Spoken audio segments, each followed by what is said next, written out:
এই দেখুন এই সেই হযরত লূত আলাইহিস সালামের স্ত্রী। দেখুন এখনো একদম পাহাড়ের সাইডে দেখুন কিনারায় কিভাবে দাঁড়িয়ে আছে। দেখুন আল্লাহর গজব কতটা কঠিন এটা শুধুমাত্র লূত আলাইহিস সালামের স্ত্রীকে দেখলেই বোঝা যায়। দেখুন এখন ওই অবস্থায় আছে, চাইলে ঝড় বাতাস কোনো কিছুতে এটা ভাঙে নাই। দেখুন একদম পাহাড়ের ঘিসাই, পাহাড়টা ঘেঁষে একদম নিচেই রাস্তা, কিন্তু এখনকার রাস্তা হয়েছে, কিন্তু ওই সময় রাস্তা ছিল না। দেখুন তার পাশে দেখুন ওগুলো দেখুন মাটির মূর্তি হয়ে গেছে। দেখুন এই দেখুন এখানে পুরুষের সহকামী চলতো, কিন্তু আল্লাহ তাআলা হিদায়াতের জন্য নূহ আলাইহিস সালামকে এখানে প্রেরণ করেছিলেন, কিন্তু তার কথা কেউ কর্ণপাত না করায় তার স্ত্রীও কাফেরদের পক্ষে ছিল। আল্লাহ বলেছিল নূহ আলাইহিস সালামকে, তুমি তোমার গোত্র নিয়ে চলে যাও এখান থেকে।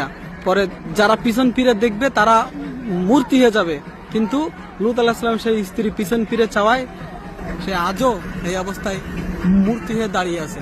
বিশ্ব মুসলমানদের জন্য এটা একটি শিক্ষণীয় নিদর্শন, একবার দেখুন। এবং এই পাশেই রয়েছে সেই মৃত সাগর। এই যে সাগর, এই সাগর যে মানুষ কেউ নামলেই বেঁচে থাকে আর কেউ ডুবে না। এটা পুরাই একটা আল্লাহর ওই সময় গজব নাজিল হয়েছিল, পুরা এই জায়গাটা পুরা উল্টাই দিছিল।